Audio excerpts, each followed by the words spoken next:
Okay, Mr. Dave here. We are going to be talking about busted up, broken, cracked, rusted, failing, falling apart rocks. And we're going to look at just a couple, one little video and some still pictures here on my little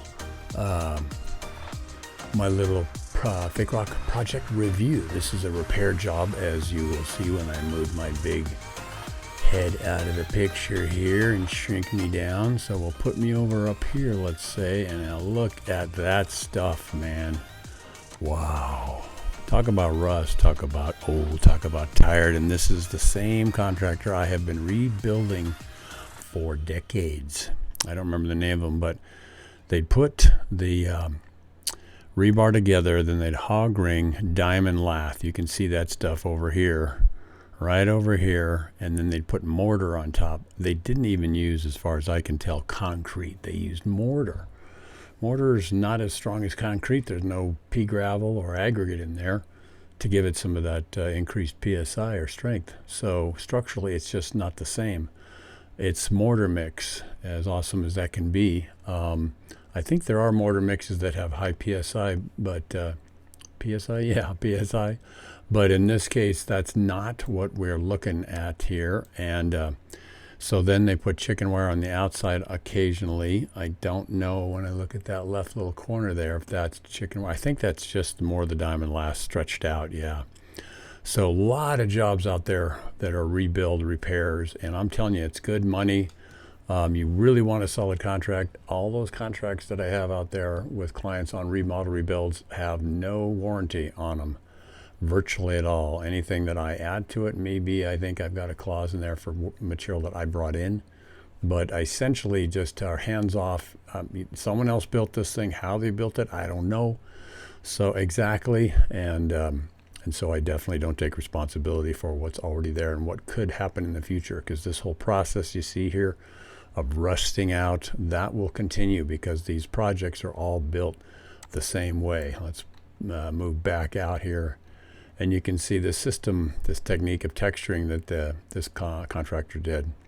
It's pretty simple. It's almost a wrinkled plastic or tin foil. And then I don't even know they're sold. I'm not even sure they actually used any stamps. I don't think rubber stamps maybe existed back in the day. So I'll open that up a little bit. Can I get my little arrow to show up? Yeah, cool. All right, so look at that. Isn't that incredible? The rebar actual rust away to zero, a stiletto, until there's nothing there. And so no structural benefit that you will get from projects like this. Notice that this thick material is on top of the rebar. It's not underneath and encasing the steel. You gotta encase the steel, man. So we'll come in here with hammers. You can see the hammer down there below and bust up these corners where the cracks are already happening. They're usually on the corners. Upper left side, you can see there's some stuff going on. That's probably right there where it's failing. I'm very familiar with this contractor's style of rock work. It's okay, but you'll see that there's areas that could be improved a little bit. Diamond grinder with a diamond disc on it, or angle grinder with a diamond disc on it right there. And that thing, we chop and make things coarse. There's a comparison of the rebar new to old. When the rebar starts to get wet and rust, it swells, and that'll also cause the mortar mix to push out and crack and fail. Again, look at this stuff down in here. Unbelievable. Oh, bad. So you want to encase your steel. Very, very important.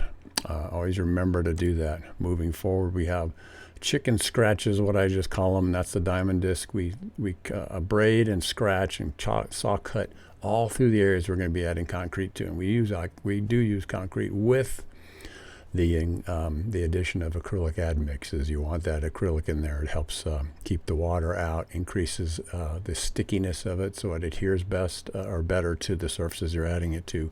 Cold joints, as one would say. That's cured concrete with new mud being added to it. That's a cold joint. And so that is the way we do it. So that's what all that scratching is. Zooming in here, you can see again that piece of rebar is not that deep inside there, and not even anything underneath it. That's just a hole. So sometimes we'll put a piece of diamond lath in there carefully, then put the piece of tie wire in it, hooked in, and pull it back out and wrap it around the piece of rebar you see right there. And then we can push cement over it and tap it and pack it, smash it a little bit, tap it a little bit, and get that vibration to get the mortar mix or concrete mix wrapped around that space there. So zooming out, there's our hammer. So we do add new concrete to these repair jobs. And here's a quick video as we go inside this structure, and you'll see in that upper area all that cheese grater effect. When you push the mortar mix through that diamond lath, it just punches out like that, and it's just everywhere sticking out. It's pretty amazing. And even some of the old contractors would just take the steel to build the structures and just push them into the dirt, straight into the dirt, no footings. Obviously, that means it will rust out. And this is an example of this project and how we have taken out all that rubble. You can see this sort of a stratified style of rock work built on it. Pretty simple, taping and masking off areas around that we're going to be protecting from the painting part. A little bit of mortar mix sometimes gets in the pool. This is the side of the pool going down in that bottom corner right there. So we tape off the edges and go all the way down to the pool and come out maybe 5 or 6 feet once it starts to level off, to protect against some of the paint coming down and dribbling out off onto that. Painting faux rock with a pump sprayer and stuff, it's layered on thin, and so the paint is diluted a little bit, and that gives you the ability to get a nice spray. A lot of guys out there might use airless sprayers, and that's fine too. Whatever's your cup of tea, and so that's sort of the finishing approach to these things once we get the repair work done. But you can see all the rubble you can also put inside, so you don't have to haul stuff away. Less stuff you gotta use your back to haul, the better for your back. So that's the way I look at it, man. So we put all the rubble in there, and we'll just put concrete all around and in there. Again, tapping and vibrating it to get it to really grab and get around all the steel. I put new pieces of steel in there. The old steel, nowadays I actually spray paint on a Rust-Oleum anti-rusting paint on all the old rebar. I may have been getting ready to do that on this one before we put the concrete in. So I like to spray the old Rust-Oleum paint on all the old rusted stuff as best I can. It takes years and years for the stuff to rust out, even if it's just a little bit covered. Generally it's not happening overnight, but it's a good way to get things buttoned up and fixed up. So there again, you see how a stiletto it is, how rusting away that steel can go, and it can go to nothing, and big chunks of this thing just fall off. I got videos on my YouTube channel that shows an entire collapsing project just dropping down when we were tapping it with a little mini sludge and stuff. So you want to encase your steel, as I'm always talking about, and this is the end of the video here we're finishing up with. So remember to encase your steel, and a lot of demo work out there. That stuff is good money for those of you that are doing this for a living. If you need to fix it yourself, you can do it. I got over 1,000 videos now on my YouTube channel. Dave Henderson, Rock Carver, Business Builder. Google that on YouTube, or search that on YouTube, and you should find me. And there's some repair playlists for repairs and stuff. You can check that out. If you want to support my channel and my work here, you can go to davehenderson.podia.com. Sign up for my little memberships. $10 a month helps keep me putting along here, and that would be just so awesome. I love doing this stuff. I love the creative process, and going back over history, decades of doing this kind of thing, even sand sculpture projects that I did back in the day. And so it's been quite a ride. But anyway, enjoy sharing this stuff. It's fun to put the videos together, but I could use your support. So davehenderson.podia.com, and sign up for a membership, a Rockin' On membership. You get special discounts on products, 10% off all my products. So you can save more than your membership costs at the first shot at that. So give it a go. Dave R. Henderson has blogs and those sort of things, talking about other things as well. So you're welcome to check that out too.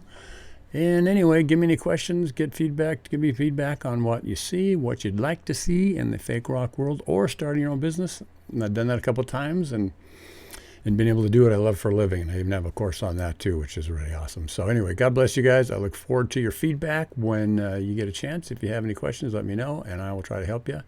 keep on bouncing on the road. Remember, Jesus is coming back soon. The crazier the world gets, we can get more crazy. Get Jesus in your heart, and he will help you ride out these latter days and take you home when he's ready to come get you. So get Jesus in your heart.